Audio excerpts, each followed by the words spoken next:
এইসব লোভ দেখানো স্ট্যান্ডবাজি, এই তারেক রহমানের কেরামতি আমরা বন্ধ করার জন্য অনুরোধ জানাচ্ছি। আগে সব চলতে হলো শেখ হাসিনার কেরামতি, এখন আসছে আল্লামা তারেক রহমানের কেরামতি। এইসব বুজুং বাজুং কেরামতি বন্ধ করেন, স্ট্রাকচারাল মৌলিক পরিবর্তন বাংলাদেশে নিয়ে আসেন, তাহলে বাংলাদেশের মানুষ শান্তি পাবে। একটা শিরোনাম দেখে ভালোই লাগলো, এমনটাই হওয়া উচিত। ক্ষমা চেয়েছেন নাসিরুদ্দিন পাটোয়ারি, দিয়েছেন অপ্রয়োজনীয় কথা আর না বলার প্রতিশ্রুতি। তার মানে আত্ম উপলব্ধি হয়েছে তার। তিনি বুঝতে পারছেন যে তার কথাবার্তাগুলো, বডি ল্যাঙ্গুয়েজ, এগুলি উচিত না, এতে মানুষ কষ্ট পায়। ছোট বড় বলে কোনো কথা না। নাসিরুদ্দিন পাটোয়ারি দেশের রাজনৈতিক অঙ্গনে আলোচিত এক নাম। কখনো বিএনপি, কখনো জামায়াত, আবার কখনো সরাসরি জাতীয়তাবাদী দলের প্রবীণ নেতা মির্জা আব্বাসকে খোঁচা দিয়ে নানা কটূক্তিমূলক বক্তব্য দিতে দেখা যায় তাকে, যে কারণে বিভিন্ন সময় আলোচনার পাশাপাশি সমালোচিত হয়েছেন তিনি। তবে এবার ক্ষমা চাইলেন এনসিপির এই মুখ্য সমন্বয়ক। নিজের কৃত কাজের জন্য অনুশোচনা জানিয়ে দিলেন নতুন বার্তা। আসসালামু আলাইকুম ওয়া রাহমাতুল্লাহি ওয়া বারাকাতুহু। যারা এই মুহূর্তে ভিডিওটি দেখছেন, ভিডিওটি প্লে করেছেন, তাদেরকে অনুরোধ করব দয়া করে পুরো ভিডিও সম্পূর্ণ ধৈর্য সহকারে দেখবেন, কারণ ভিডিওটা খুবই গুরুত্বপূর্ণ এবং অত্যন্ত ইম্পর্ট্যান্ট। প্রিয় দর্শক শ্রোতা মণ্ডলী, আপনারা সকলেই চিনে থাকবেন নাসিরুদ্দিন পাটোয়ারিকে। ঢাকা ৮-এ প্রার্থী হওয়ার পরপরই মির্জা আব্বাসের বিরুদ্ধে নানাবিধ বক্তব্য দিয়ে ভাইরাল হয়, আলোচনায় আসে নাসিরুদ্দিন পাটোয়ারি। নাসিরুদ্দিন পাটোয়ারি ইতিমধ্যে তরুণ প্রজন্মের কাছে ব্যাপক জনপ্রিয়তা অর্জন করেছে তার স্পষ্টবাদী এবং সত্য কথা বলার জন্য, অন্যায়ের বিরুদ্ধে কথা বলার জন্য। যাই হোক, প্রিয় দর্শক শ্রোতামণ্ডলী, নাসিরুদ্দিন পাটোয়ারি তিনি গতকাল আমরা দেখলাম যে তারেক রহমানকে নিয়ে কিছু কথা বলেছে। তিনি বলেছেন যে আগে চলতো শেখ হাসিনার কেরামতি, এখন চলে আল্লামা তারেক রহমানের কেরামতি। এই বক্তব্য দেওয়ার পরপরই সামাজিক যোগাযোগ মাধ্যমে ব্যাপক আলোচনা সমালোচনা হয়, ব্যাপকভাবে ভিডিওটি ভাইরাল হয়, বক্তব্যটি ছড়িয়ে পড়ে। এর কিছুক্ষণের মধ্যেই আমরা দেখি নাসিরুদ্দিন পাটোয়ারি ফেসবুকে একটা পোস্ট করে এবং ক্ষমা চাই। তিনি ফেসবুক পোস্টে লেখে, গত কয়েকদিনে বয়োজ্যেষ্ঠ বন্ধু, রাজনৈতিক শুভাকাঙ্ক্ষী, মন্ত্রী, এমপি ও প্রিয় সহযোদ্ধাদের সাথে কিছু আন্তরিক কথা বলার সুযোগ হয়েছিল। সবার কাছ থেকেই একটি সুন্দর দিক নির্দেশনা পেয়েছি। ব্যক্তিগত আক্রমণ এড়িয়ে চলা, অপ্রয়োজনীয় কথাবার্তা থেকে দূরে থাকা ও গঠনমূলক আলোচনায় মনোযোগ দেওয়া। আমি বিনয়ের সাথে সেই পরামর্শগুলো গ্রহণ করছি এবং আরও শান্ত ও দায়িত্বশীলভাবে পথ চলার চেষ্টা করব। রাজনৈতিক, অর্থনৈতিক ও সাংস্কৃতিক অগ্রগতির জন্য নিজের সামর্থ্য অনুযায়ী কাজ করে যেতে চাই।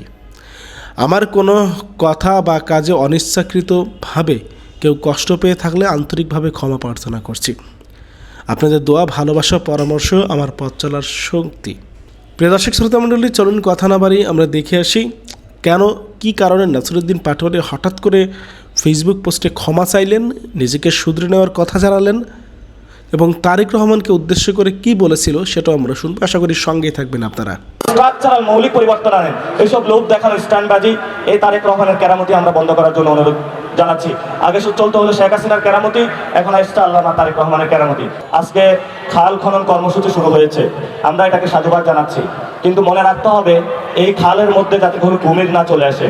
এই যে ভারতের সাথে যে চুক্তিগুলো হয়েছে আপনাদের এবং আওয়ামী লীগের যে চুক্তি হয়েছে, সেই চুক্তির মধ্য দিয়ে এই খালের মধ্যে যাতে হলো আওয়ামী লীগ এবং ভারতীয় কুমির না পড়ে। আমরা সরকারকে বলবো এবং আমাদের বন্ধু বিএনপিকে বলবো, বাংলাদেশের সংস্কার বাস্তবায়ন হবে। এটা যত চেষ্টা করুন না কেন, বাংলাদেশের সংস্কার প্রক্রিয়া আপনারা বাধাগ্রস্ত করে সেই ষড়যন্ত্রের মাধ্যমে আপনারা সফল হতে পারবেন না। বাংলাদেশের সংস্কার প্রক্রিয়া যেটা হয়েছে তরুণদের হাত ধরে, এই সংস্কার প্রক্রিয়া বাংলাদেশে হবেই হবে ইনশাআল্লাহ। এই সংস্কার প্রক্রিয়া করতে গিয়ে শেখ হাসিনা চলে গিয়েছিল, যদি বিএনপিও চলে যায় সেটা আমাদের মাথা ব্যথা থাকবে না। ভালোই আছে, সংস্কার প্রক্রিয়া আপনাদের হাত দিয়ে শুরু হোক। আপনারা বলেছিলেন ৩১ দফা, তারপরে বললেন যে গণভোটে হায়ের কথা, কিন্তু আপনাদের মুখে এবং মনে যেই একই সামঞ্জস্য সেটা আমরা দেখতে পাই না। আপনি বাংলাদেশে নামে বললেন যে শহীদ ওসমান আলী ভাইয়ের হত্যাকাণ্ডের বিচার আপনি করবেন। আপনি প্রধানমন্ত্রী হয়েছেন ইঞ্জিনিয়ারিং করে, যেভাবে হোক না কেন, এখন কিন্তু আপনি শহীদ ওসমান আলী ভাইয়ের হত্যাকাণ্ডের যে বিচার রয়েছে সেই বিষয়ে কোনো স্পষ্ট আমরা কোনো বক্তব্য পাচ্ছি না। ২৪-এ যারা শহীদ হলো তাদের আমরা বিচার প্রক্রিয়া নিয়ে এই পর্যন্ত কোনো স্পষ্ট কোনো বক্তব্য পাচ্ছি না। এবং আমরা মাশাআল্লাহ একজন স্বরাষ্ট্রমন্ত্রী পেয়েছি, উনি বলে আবেগ দিয়ে রাষ্ট্র চলে না। এটা তো সত্য কথা, রাষ্ট্র চলে যুক্তি, তর্ক, সেটা দিয়ে, কিন্তু বাংলাদেশে শুধু আবেগ দিয়ে অ্যাসালাম গ্রুপ চলে, আর কোনো কিছু চলে না। এবং এই অ্যাসালাম গ্রুপের জন্য যারা আপনার পকেটের টাকা লুপাট করেছে, ব্যাংকগুলোকে দেউলিয়া করেছে, জনগণ ক্ষুদ্র ক্ষুদ্র নিজেদের ডিপিএস এই ব্যাংকগুলোতে রেখেছিল ট্রাস্ট করে, সেগুলো নিজেদের টাকা তারা মনে করে বিদেশে লুপ্তরাজ করেছে, সিঙ্গাপুরে নিয়ে গিয়েছিল বিভিন্ন দেশে। সেই অ্যাসালাম গ্রুপকে কখন আইনের আওতায় আনা হবে সেই বিষয়ে আমরা স্বরাষ্ট্রমন্ত্রীর কাছে স্পষ্ট বক্তব্য চাচ্ছি। শুধু অ্যাসালাম গ্রুপ নয়, এরকম অনেক লুপ্তরাজ গ্রুপ করেছে যারা বাংলাদেশে জনগণের সম্পত্তি নিয়ে বিদেশে টাকা পাচার করেছে। আপনার আমার জীবনের শেষ সম্বলটুকু যেটুকু আছে সেগুলো তারা বিদেশে পাচার করে দিয়েছিল। সেই বিষয়ে তাদের স্পষ্ট বক্তব্য চাই। আজকে খাল খনন কর্মসূচি শুরু হয়েছে, আমরা এটাকে সাধুবাদ জানাচ্ছি, কিন্তু মনে রাখতে হবে এই খালের মধ্যে যাতে কোনো কুমির না চলে আসে। এই যে ভারতের সাথে যে চুক্তিগুলো হয়েছে আপনাদের এবং আওয়ামী লীগের যে চুক্তি হয়েছে, সেই চুক্তির মধ্য দিয়ে এই খালের মধ্যে যাতে হলো আওয়ামী লীগ এবং ভারতীয় কুমির না পড়ে, আমরা সেই কুমির সম্পর্কে আপনাদেরকে হুঁশিয়ার করতেছি। এবং পুরো বাংলাদেশের দিকে তাকালে আমরা দেখি দর্শন হচ্ছে, বিচার হচ্ছে না, সংস্কার প্রক্রিয়া হচ্ছে না। এবং গতকালকেও শহীদ মিনারে একজন নাগরিকের জীবনহানি হয়েছে, নাগরিকদের কোনো জীবনের নিরাপত্তা নাই। সেই জায়গায় আমরা দেখতে পাচ্ছি কোথাও একটা বাতি বন্ধ করতে হবে, একটু স্ট্যান্ডবাজি করার জন্য গাড়িটা দাঁড় করিয়ে রাখতে হবে, এবং একটু কোদাল দিয়ে কোথাও যা দুই হলো কোদাল মাটি তুলতে হবে। আমরা দেখেছিলাম শেখ হাসিনার সময় অনেক উন্নয়ন হয়েছিল, কিন্তু পুকুর চুরি দুর্নীতি হয়েছিল। তা আমরা আশা করব এই খাল খনন কর্মসূচিতে যাতে এই ধরনের দুর্নীতির ছোঁয়া না পড়ে এবং কোনো কুমির চলে না আসে, আমরা সেই বিষয়ে হলো প্রধানমন্ত্রীর কাছে আহ্বান রাখবো। তো অনেকে আমাদেরকে বলে যে তোমরা কথা বলো, তোমাদেরকে কিন্তু খেয়ে ফেলবো। খেয়ে ফেললে কি হবে? হয়তো জেলে নিলে ইমরান খানের মতন অবস্থা হবে। আর যদি আপনারা আমাদেরকে হলো মেরে ফেলেন, তাহলে শহীদ ওসমান হাদি ভাইয়ের ইনসাফের পথ তো আমাদের আছে। আর যদি বেঁচে থাকি, চাঁদাবাজি সন্ত্রাস দুর্নীতির বিরুদ্ধে আমাদের লড়াই চলবে, এটা স্পষ্ট কথা। এবং সামনে লোকাল গভর্নমেন্ট আসতেছে, এই ইলেকশনে ইঞ্জিনিয়ারিং হয়েছে, সামনে ইলেকশনে আপনারা আল্লাহর রাস্তায় ইঞ্জিনিয়ারিং এর চিন্তা করবেন না। কারণ গণতন্ত্র মুখে বলেন, গণতন্ত্র শুধু মুখে বললে হয় না, এটা বাস্তবায়ন করতে হয়। এই জন্য আমি আপনাদের কাছে আহ্বান জানাবো, আমাদের যে ফাইটটা আছে একটি নতুন সংবিধান তৈরি করা। যদি ওই সংবিধান শহীদের বিচার করতে না পারে, শহীদ ওসমান হাদি ভাইয়ের বিচার করতে না পারে, সংস্কার প্রক্রিয়ার মধ্য দিয়ে না দাঁড়াতে পারে, হয়তোবা খালেদা জিয়ার পথ ধরে এই সংবিধানকে আমরা বুড়িগঙ্গায় ফেলে দিতে বাধ্য হব। এই জন্য যারা আমাদেরকে বেশি বেশি সংবিধান দেখানোর চেষ্টা করেন, সেই সময় অনেক গণভবন দেখানোর চেষ্টা করা হয়েছিল, বড় বড় মাফিয়া রত্ন দেখানোর চেষ্টা করা হয়েছিল, সেগুলো আমরা গুনি নাই। এখন নতুন করে তারা আমাদের সংবিধানের সবক দিচ্ছে। সংবিধানের সবক যদি এতই দিয়ে থাকেন, যেই সংবিধান আমার 2022-এ শহীদ হতে রক্ষা করতে পারে নাই, যেই সংবিধান অ্যাসালামের মতন গ্রুপকে বাংলাদেশের টাকা দেউলিয়াত্ব করার জন্য হলে স্কোপ দিয়েছে, যেই সংবিধান বাংলাদেশের মানুষকে প্রত্যেকটা জায়গায় ধর্ষণের মুখ থেকে রক্ষা করতে পারে না, যেই সংবিধান স্কুল কমিটি থেকে প্রেসিডেন্ট হাউস পর্যন্ত দুর্নীতি থেকে বাংলাদেশকে রক্ষা করতে পারে না, সেই সংবিধান দিয়ে আমাদেরকে কি করব? এখন সংবিধান নিয়ে কথা বলে আবার এই মামলা হামলার তারা হুমকি দিতে পারে। আমরা স্পষ্ট আপনাদেরকে বলতেছি, হয়তো এই সংবিধানের মৌলিক কাঠামোতে পরিবর্তন নিয়ে আসেন, না হলে হয়তো এই সংবিধান পুরো দুস্তর আমরা পরিবর্তন করে দিতে ইনশাআল্লাহ রাজপথে সবাই ঐক্যবদ্ধভাবে লড়াইয়ে নামবো। এখন তারা আমাদেরকে বলে যে তোমরা রাজুতে ডাকো, মানুষকে বললে কি নামবে নাকি? মানুষ বললে নামবে নাকি? সেই জায়গাটা হলো আপনাদেরকে আমরা স্পষ্ট করে দিতে চাই, হ্যাঁ মানুষ নামবে। কারণ মানুষের পকেটে এখনো চাকরি আপনারা দিতে পারেন নাই, তরুণ সমাজের জন্য এখনো কিছু করতে পারেন নাই। আপনারা যে জায়গায় করেছেন, আপনার যারা ফ্যামিলি কার্ড দিচ্ছেন, আগে মসজিদগুলোর সামনে যাবেন, যে গরিব মানুষগুলো বসে থাকে তারা কি ফ্যামিলি কার্ড পেয়েছে? আমরা শুনতে পাচ্ছি ফ্যামিলি কার্ডের নামে মানুষের হলো কার্ড 500-600 টাকা করে দুর্নীতির মাধ্যমে নিয়ে যাওয়া হচ্ছে, এবং দুর্নীতির একটা মহা উৎসব তারা শুরু করছে। এবং কিছু বললেই বলে বিএনপি নাকি আমরা সবকিছু সমালোচনা করি। আমরা আপনাদের সমালোচনা করি না, আমরা আপনাদের বিষয়গুলো আলোচনা করি যাতে আপনারা শুধরানো হন। কারণ আমরা চাই না আপনি হাসিনার মতন ফেসিস্ট হয়ে ওঠেন। অলরেডি উঠা শুরু করেছেন, কিছু বললেই আপনার এই যে ছাত্রদল, যুবদল, গুন্ডা বাহিনী যেভাবে অ্যাটাক শুরু করে, এটা আমরা ভীত সন্ত্রস্ত হচ্ছি। কিন্তু ভীত সন্ত্রস্ত হলেও আমরা যে এর বিরুদ্ধে দাঁড়াবো না সেটা কিন্তু আমরা বলি না, আমরা অবশ্যই দাঁড়াবো। এবং আমরা আশা করব এই যে বাংলাদেশের সাংবাদিক ভাইরা রয়েছে, আমাদের উইমেন সোসাইটি রয়েছে, আমাদের তরুণ ভাইরা রয়েছে, আলেম ওলামারা রয়েছে, তাদের জন্য প্র্যাকটিক্যাল স্টেটের জায়গা থেকে কোনো কিছু নিয়ে আসেন। আপনি 5,000 টাকা আলেমদেরকে দিলে হবে না, আপনি 5,000 টাকা একজন পুরোহিতকে দিলে হবে না, বরং তার স্ট্রাকচারাল কাঠামোগুলো চেঞ্জ করতে হবে। আপনি একদিকে হলো আলেমদেরকে পিটাবেন হলো ইন্ডিয়ান বাহিনী নিয়ে এসে, আরেকদিকে তাদেরকে 5,000 টাকা ধরিয়ে দেবেন, এটা আসলে নতুন বাংলাদেশ না। এই জন্য বেফাকুল মাদ্রাসার যে আরাবিয়া রয়েছে, তাদের একটা দীর্ঘদিনের একটি কর্মসূচি রয়েছে, তাদের একটা সনদ বা স্বীকৃতি প্রয়োজন। আপনি 5,000 টাকা তাদের দরকার নাই, আপনি তাদেরকে স্বীকৃতি দেন। ইনশাআল্লাহ আমরা বলেছিলাম আমরা যখন ক্ষমতায় যাব তাদেরকে সেই স্বীকৃতি বাস্তবায়ন করব।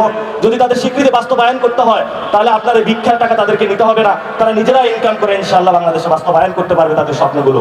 এজন্য আমরা বলবো স্ট্রাকচারাল মৌলিক পরিবর্তন আনেন, এইসব লোক দেখানো স্ট্যান্ডবাজি, এই তারেক রহমানের কেরামতি আমরা বন্ধ করার জন্য অনুরোধ জানাচ্ছি। আগে চলতে হলো শেখ হাসিনার কেরামতি, এখন আসছে আল্লামা তারেক রহমানের কেরামতি। এইসব বুজুং বাজুং কেরামতি বন্ধ করেন, স্ট্রাকচারাল মৌলিক পরিবর্তন বাংলাদেশে নিয়ে আসেন, তাহলে বাংলাদেশের মানুষ শান্তি পাবে।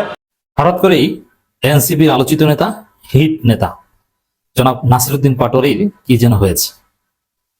নাসিরউদ্দিন পাটোয়ারি থেমে গেছেন বা বিএনপি তাকে থামিয়ে দিচ্ছে, অথবা কোনো অদৃশ্য শক্তির চাপে নাসিরউদ্দিন পাটোয়ারি অতিষ্ঠ, অথবা মির্জা আব্বাসের অসুস্থতাকে কেন্দ্র করে বিএনপি ভয়াবহ প্রচারণা চালিয়ে নোংরামি করে নাসিরউদ্দিন পাটোয়ারিকে থামিয়ে দিতে তারা সক্ষম হচ্ছে।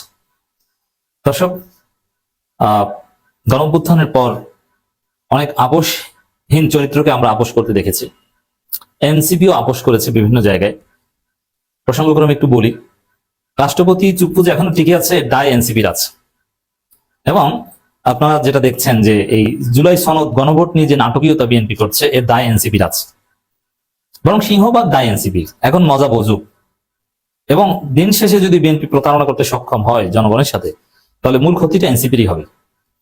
তো এরা আসলে গণঅভ্যুত্থানে আপোষহীন ছিল।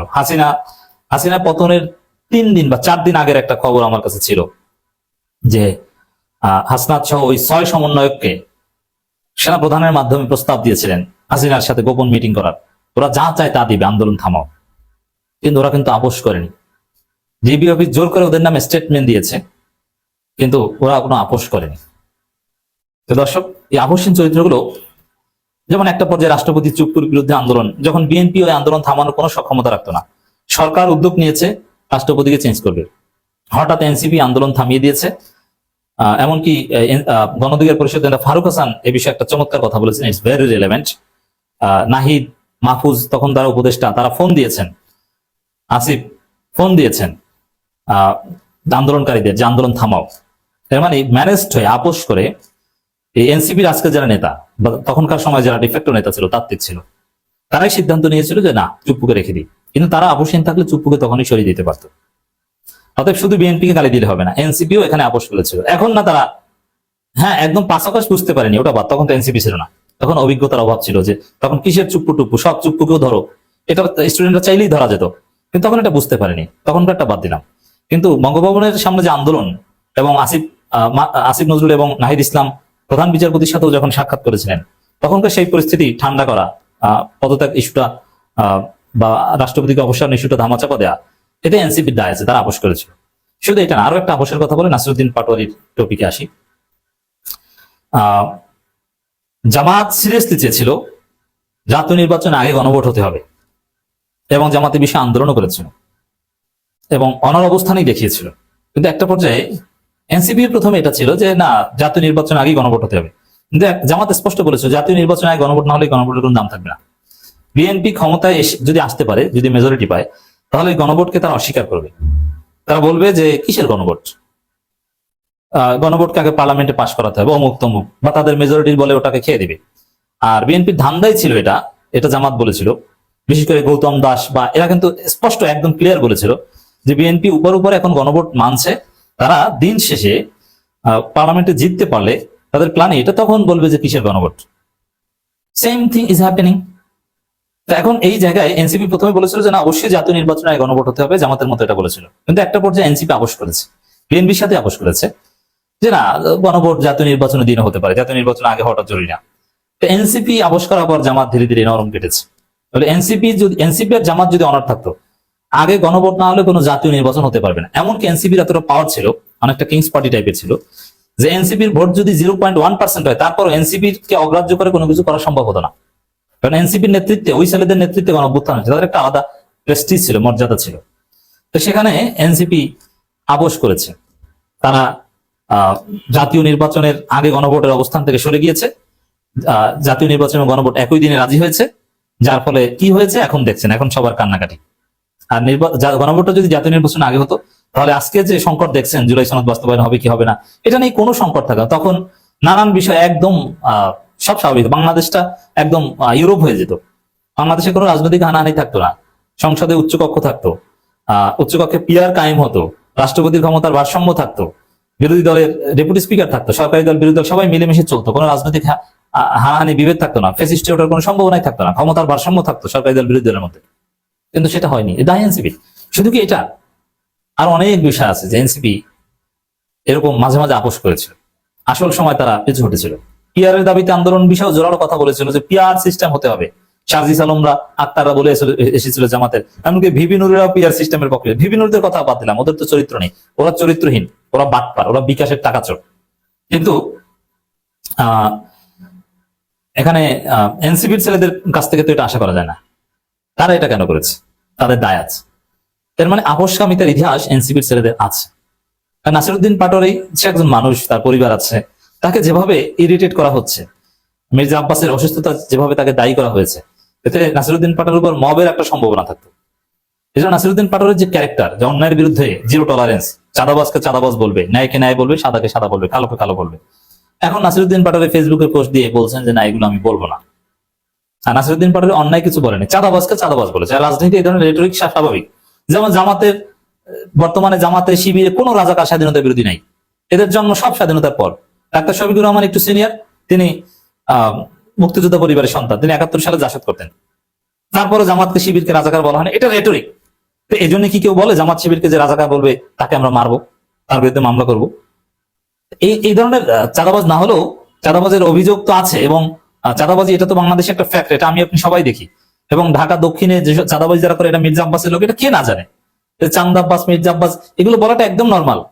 অথচ এমন ভাবে ন্যারেটিভ নির্মাণ করা হচ্ছে যে নাসিরউদ্দিন পাটোয়ারি হত্যাযোগ্য, কারণ মির্জা আব্বাসকে হত্যা করছে নাসিরউদ্দিন পাটোয়ারি।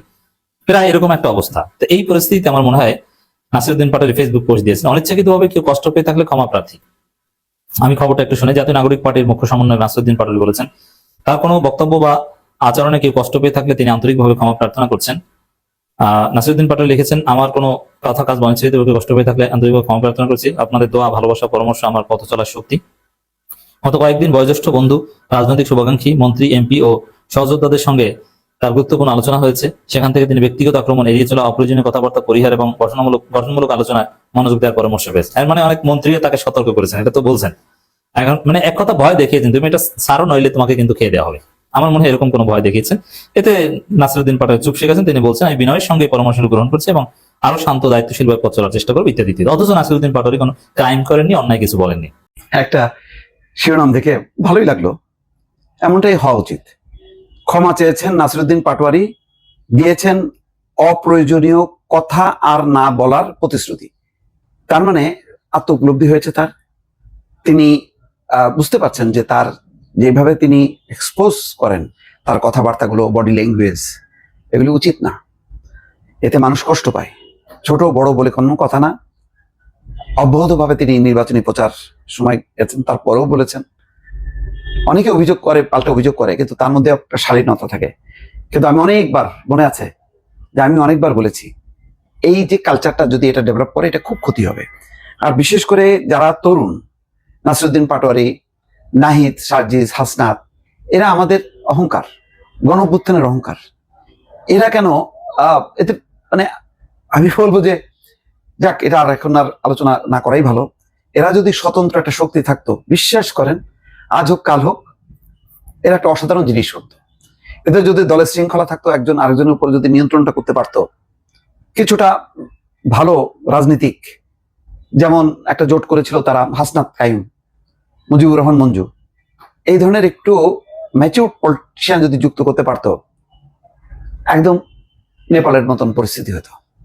দেখেন কত প্রতিষ্ঠিত রাজনৈতিক দলগুলোকে ধসাই দিয়ে তরুণরা, বলেন্দ্র শাহ তার নেতৃত্বে এখন সরকার গঠন করতে যাচ্ছে। এরকম ঘটনা কিন্তু ঘটে যেতে পারতো। যদি এই টার্মে নাও ঘটতো, তাতেও কোনো আফসোস ছিল না, কিন্তু একটা শক্তি হিসেবে আবির্ভূত হতো। কিন্তু তারা এমন ভাবে ঢুকে গেছে, দেখেন এখন আর বেরোনোর উপায় নেই। কারণ চিফ হুইপের পদটা নিয়ে নিছে বিরোধী দলের নাহিদ ইসলাম। এখন 5 বছরের জন্য তো আটকে গেল। 5 বছর তো হজম করে ফেলবে, এনসিপির আর নিজস্ব কোনো অস্তিত্ব থাকবে না। দেখ, তারপরও এটা তাদের রাজনীতি, তারা করুক, যা হওয়ার তো হয়েছে সর্বনাশ। এখন অন্তত শালীনতার সাথে যেই কালচারটা আমরা 15 বছরে দেখছি, যে শেখ হাসিনা বক্তৃতা দিতে উঠলেই আগে জামাত শিবির দিয়ে শুরু করে দিত, তাদের যত বদনাম, দুর্নাম এবং যেভাবে ল্যাঙ্গুয়েজ, তাতে আর রাজনীতি ছিল না সেখানে। বদনাম, এমনকি খালেদা জিয়ার কথা মনে আছে, প্রতিদিন তো শুনি মরে মরে, মরে তো না, বয়স তো কম হলো না। এই উক্তিও তিনি লন্ডনে বসে করছেন, কানে এখনো বাজে, এটা ভুলবো না কখনোই। তো আমরা ওই পর্বটা অধ্যায় শেষ করে আমরা চাইলাম এবার একটা ভালো রাজনীতি হবে, পরস্পরের বিরুদ্ধে অভিযোগ থাকবে, পাল্টা অভিযোগ থাকবে, সেগুলো প্লেস করতে হবে সুন্দরভাবে। কিন্তু নাসিরুদ্দিন পাটোয়ারি যেভাবে প্লেস করলেন এটা খুবই দুঃখজনক। সেখান থেকে তিনি বের হয়ে আসার একটা কমিটমেন্ট করছে, ফেসবুক পোস্টে তিনি ওয়াদা করছেন যে এই ধরনের কথা বলবে না। আমি মনে করি যে এটা একটা ভালো কমিটমেন্ট, এটাকে সাধুবাদ জানানো উচিত। এইবারের এপিসোড নাসিরুদ্দিন পাটোয়ারিকে নিয়ে, আবার নাসিরুদ্দিন পাটোয়ারি আবার নতুন করে আলোচনায়, তবে এবার অন্য কারণে, খুবই পজিটিভ কারণে আলোচনায়, এবং অনুকরণীয় একটি দৃষ্টান্ত স্থাপন করেছেন নাসিরুদ্দিন পাটোয়ারি।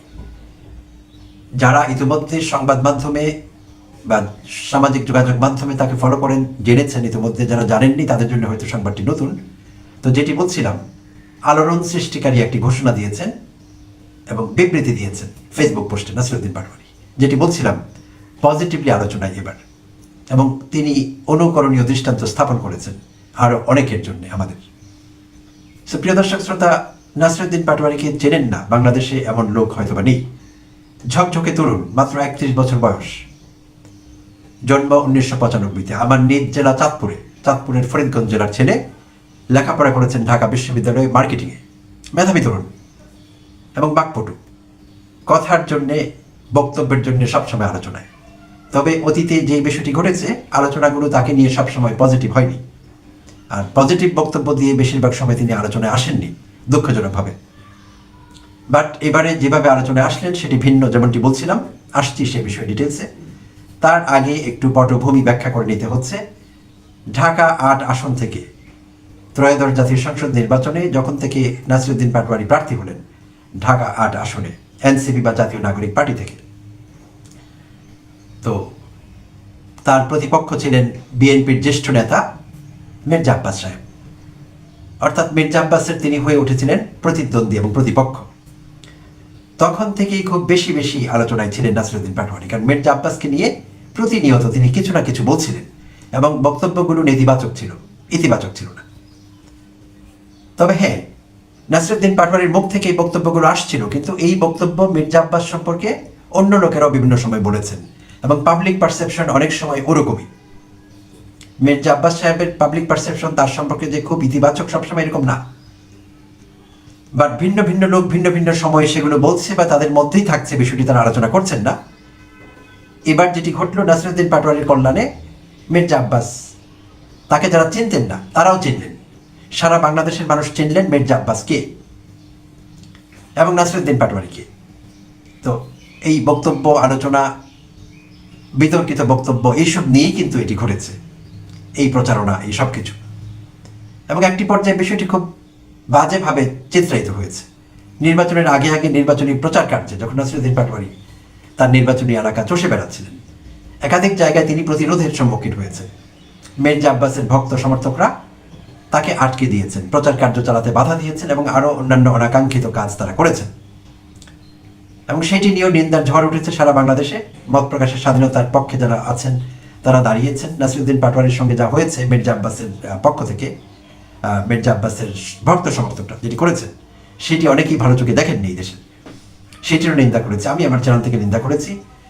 এবং নাসিরুদ্দিন পাটোয়ারি বিভিন্ন সময় যেসব বিতর্কিত বক্তব্য রেখেছেন মির্জা আব্বাস সম্পর্কে, আমি সেগুলোরও কিন্তু সমালোচনা করেছি, আমার চ্যানেল থেকে এপিসোড বানিয়েছি। কারণ আমার একটি বক্তব্য ছিল, আমরা নাসিরুদ্দিন পাটোয়ারিকে ভালোবাসি, আমরা যারা জুলাই যুদ্ধকে ধারণ করি, জুলাই অভ্যুত্থানের পক্ষের লোক, তো জুলাইয়ের মুখেরা আমাদের প্রিয় পাত্র, আমাদের পছন্দের মানুষ তারা। নাসিরুদ্দিন পাটোয়ারি থেকে শুরু করে হাসনাত আবদুল্লাহ, নাহিদ ইসলাম, সার্জিস আলম, আক্তার, এরকম যারা যারা আছেন প্রত্যেকে, প্রতিটি জুলাই যুদ্ধে আমাদের পছন্দের মানুষ, কাছের মানুষ, আমরা তাদেরকে ভালোবাসি, তাদের কল্যাণ চাই। তো সেই জন্যে আমাদের এরকম পছন্দের মানুষেরা যখন কোনো বিতর্কিত কাজ করেন, বিতর্কিত মন্তব্য করেন, বিতর্কিত বক্তব্য রাখেন রিপিটেডলি, তখন আমাদেরও খারাপ লাগে। আমি নিজে অস্বস্তি বোধ করছিলাম। পাটোয়ারির অতি কথন, সবসময় নানা রকম বক্তব্য রাখা, মির্জা আব্বাসকে কেন্দ্র করে বিশেষভাবে, তো আমি নিজে বিব্রত হচ্ছিলাম, কারণ আমি জুলাই যুদ্ধকে ধারণ করি, জুলাই যোদ্ধাদের ভালোবাসি। আমাকে যারা দেখেন শুরু থেকেই, আমি ইউটিউবে খুব বেশি সময় ধরে নেই, বছরখানেক হবে, তো 1 বছরে আমাকে যারা ভালোবেসে আমার সঙ্গে আছেন, সাবস্ক্রাইব করেছেন কিংবা সাবস্ক্রাইব করেননি, আমার বক্তব্য শুনেন এবং দেখেন, তারা বুঝতে পারবেন আমি জুলাই যুদ্ধের পক্ষে বরাবরই কথা বলে এসেছি, অন্তর্বর্তীকালীন সরকারের পক্ষে কথা বলে এসেছি, অধ্যাপক ইউনূসকে প্রমোট করেছি রিজনেবলি যেখানে দরকার, আবার তার সমালোচনাও করেছি। তো তাই আমার মতো যারা আছেন জুলাই যুদ্ধকে ধারণ করেন মনে প্রাণে, আমি জানি তাদের অনেকের মনে কষ্ট হয়েছে যে পাটোয়ারি আমাদের পছন্দের মানুষ, তিনি কেন এরকম কথা বলবেন, বেশি কথা দরকার কি? হ্যাঁ, পাটোয়ারি, আমি যেটি বলছিলাম, পাটোয়ারি যে কথাগুলো বলছেন সেই কথাগুলো আমরাও জানি, বিভিন্ন সময় আলোচনা হয়েছে, অন্য লোকেরা বলছে, তারা বলুক, কিন্তু আমাদের পছন্দের মানুষ পাটোয়ারি কেন এসব কথা ঘন ঘন বলবেন? আর বলবার কারণে কিছু ঝামেলা তৈরি হয়েছে, সেটি আমরা জানি। পাটোয়ারি শত্রু সংখ্যা বাড়িয়েছেন। তো এই সব কিছুকে কেন্দ্র করে অতি সম্প্রতি মির্জা আব্বাস অসুস্থ হয়ে সিঙ্গাপুরে চিকিৎসাধীন আছেন এখন। তো কেউ কেউ এমন কথা বলবার চেষ্টা করেছেন এবং এরকম এইসব বিষয়ে নানা রকম ট্রল হচ্ছে, মিম হচ্ছে, ব্যঙ্গাত্মক রচনা অনেকে রচনা করছেন। তো সেখানে অনেকে বলবার চেষ্টা করছেন যে পাটোয়ারির কথার তোড়ে মির্জা আব্বাস ভেসে গেছেন, সহ্য করতে পারেননি, অসুস্থ হয়ে পড়েছেন, এরকম অনেকে বলবার চেষ্টা করেছেন। যদিও বিষয়টি এরকম না, বাস্তবতা এরকম না। মির্জা আব্বাস একজন বয়োজ্যেষ্ঠ নেতা, বিএনপির, তার বয়স হয়েছে, তার অন্যান্য প্রিমরবিডিটিস বা ফিজিক্যাল কন্ডিশনস আছে আগে থেকেই। তো সেই সব কারণে তিনি তো একসময় অসুস্থ হতেনি। প্রতিটি মানুষই একসময় অসুস্থ হন, বার্ধক্যজনিত অসুস্থতা থাকে মানুষের, অন্য কারণে অসুস্থ হন। সেখানে নাসিরুদ্দিন পাটোয়ারি না থাকলেও ঘটে এটি। তো অনেকে মেলাবার চেষ্টা করছেন বিষয়টি। তো যাই হোক, সেই প্রসঙ্গে গেলাম না। তো পাটোয়ারি নতুন করে আলোচনায় কবে আসলেন? আজই বুধবার ভোরবেলা তিনি তার ফেসবুক থেকে, তার ভেরিফাইড ফেসবুক অ্যাকাউন্ট থেকে একটি পোস্ট দিয়েছেন এই বিষয়ে, তার বদলে যাওয়ার বিষয়ে, আত্মশুদ্ধির বিষয়ে। তো তার আগে একটু বলে নেওয়া ভালো, রমজানের শুরু থেকেই নাসিরুদ্দিন পাটোয়ারি বিভিন্ন মসজিদে ঘুরে ঘুরে তারাবির নামাজ পড়ছেন, এমনকি বিভিন্ন জেলায়, এবং নফল ইবাদত করছেন এই শেষ সপ্তাহে। তো তারই অংশ হিসেবে তিনি গতকাল ধানমন্ডি একটি মসজিদে, তাকওয়া মসজিদেও সেখানে প্রার্থনা করছিলেন, তারাবির নামাজ পড়েছেন এবং অনেকের সঙ্গে সেলফি তুলেছেন। তিনি যেখানেই যান তরুণদের একটি সেলফি তোলার আবদার থাকে তার সঙ্গে, বা স্থানীয় জনতার, এবং তিনি সেটি করেন, সেলফি তোলেন তাদের সঙ্গে। তো গতকালও দেখা গিয়েছে তিনি সেই কাজটি করেছেন। আর আজ ফেসবুকে পোস্ট দিয়ে আজ সকালে যা জানালেন সেটি আপনাদের সঙ্গে একটু শেয়ার করতে চাচ্ছি। খুব বড় না, তার পোস্ট থেকে পড়ছি প্রিয় দর্শক শ্রোতা। গত কয়েকদিনে বয়োজ্যেষ্ঠ বন্ধু, রাজনৈতিক শুভাকাঙ্ক্ষী, মন্ত্রী, এমপি ও প্রিয় সহযোদ্ধাদের সাথে কিছু আন্তরিক কথা বলার সুযোগ হয়েছিল। সবার কাছ থেকে একটি সুন্দর দিক নির্দেশনা পেয়েছি: ব্যক্তিগত আক্রমণ এড়িয়ে চলা, অপ্রয়োজনীয় কথাবার্তা থেকে দূরে থাকা এবং গঠনমূলক আলোচনায় মনোযোগ দেওয়া। আমি বিনয়ের সাথে সেই পরামর্শগুলো গ্রহণ করছি এবং আরও শান্ত ও দায়িত্বশীলভাবে পথ চলার চেষ্টা করব। রাজনৈতিক, অর্থনৈতিক ও সাংস্কৃতিক অগ্রগতির জন্য নিজের সামর্থ্য অনুযায়ী কাজ করে যেতে চাই, প্রতিশ্রুতি দেন এই তরুণ রাজনীতিক। তো তিনি অপ্রয়োজনীয় কথা এড়িয়ে চলবার প্রতিশ্রুতি দিয়েছেন এবং এই পবিত্র রমজান মাসে। তো এটি একটি আত্মশুদ্ধির নমুনা, চমৎকার। আমি অ্যাপ্রিসিয়েট করি ব্যক্তিগতভাবে, I highly appreciate him, salute করি নাসিরুদ্দিন পাটোয়ারিকে। তো এইটি আত্মশুদ্ধি। আসলে এই রমজান মাসে আমরা অনেকেই ইবাদত করছি, রোজা রাখছি, কিন্তু আত্মশুদ্ধির যে বিষয়টি এটি অনেকের মধ্যে ঘটছে না। জাস্ট প্রথাগতভাবে করে এসছি, করতে হবে, আমরা জানি করতে হবে, করছি, কিন্তু রমজান মাস যে আত্মশুদ্ধির তাগিদ দেয় আমাদের বিভিন্নভাবে, শুধু বেশি কথা বলবো না, এটি আত্মশুদ্ধি না, আরো নানা রকম আত্মশুদ্ধি আছে। তো সেই পথে আমরা অনেকেই বাড়াই না সেই পথ, জাস্ট রোজা রাখছি। অনেকের জন্য সেটি না খেয়ে থাকাই হয় আসলে, কারণ পরিবর্তন, শুদ্ধিকরণ, আত্মশুদ্ধি এই বিষয়গুলো থাকে না। তো পাটোয়ারি নতুন করে আমাদের জন্য নজির স্থাপন করলেন, একজন ঝকঝকে তরুণ, অ্যাংরি ইয়াং ম্যান। সম্মানিত বন্ধুগণ, দর্শক শ্রোতা মণ্ডলী, আপনারা দেখতে পারলেন। ব্যক্তিগত মতামত অবশ্যই কমেন্টে উল্লেখ করে জানাবেন কি বলতেছেন আপনারা, আপনাদের কি বলার রয়েছে, কি বলবেন। প্রিয় দর্শক শ্রোতা মণ্ডলী, নাসিরুদ্দিন পাটোয়ারি তিনি অনেক সময় অনেক ধরনের কথা বলেছে। মির্জা আব্বাসকে নিয়ে যে বক্তব্য দিয়ে তিনি ভাইরাল হয়েছে, একের পর এক মির্জা আব্বাসকে নিয়ে নানাবিধ বক্তব্য দিয়েছিলেন তিনি, আমরা দেখতে পেরেছি। যাই হোক, প্রিয় দর্শক শ্রোতা মণ্ডলী, আমরা আশা করি নাসিরুদ্দিন পাটোয়ারি যদি কোনো অসঙ্গতি পেয়ে থাকে, তার ভিতরে কোনো কথাবার্তায় যদি ভুল ত্রুটি থেকে থাকে, তাকে ক্ষমা করে দেবেন এবং সে নিজেকে শুধরে ভালো সুষ্ঠু ধরনের রাজনৈতিক পরিবেশ বাস্তবায়নের জন্য কাজ করার ইঙ্গিত দিয়েছে। অনেকেই নাখোশ ছিল তার প্রতি। আশা করি এবারে আর তাদের কষ্ট পাওয়ার কোনো কারণ থাকবে না। নাসিরুদ্দিন পাটোয়ারি কথা দিচ্ছে যে তিনি আর কোনো ধরনের ব্যঙ্গাত্মমূলক, ব্যক্তিগত, আক্রমণাত্মক কোনো কথাবার্তা কাউকে নিয়ে বলবে না। আল্লাহ পাক রব্বুল আলামিন সকলকে সুবুদ্ধি দান করুক, সেই প্রার্থনা করে ভিডিওটা শেষ করছি। আজকের মতো বিদায় নিচ্ছি। আল্লাহ হাফেজ।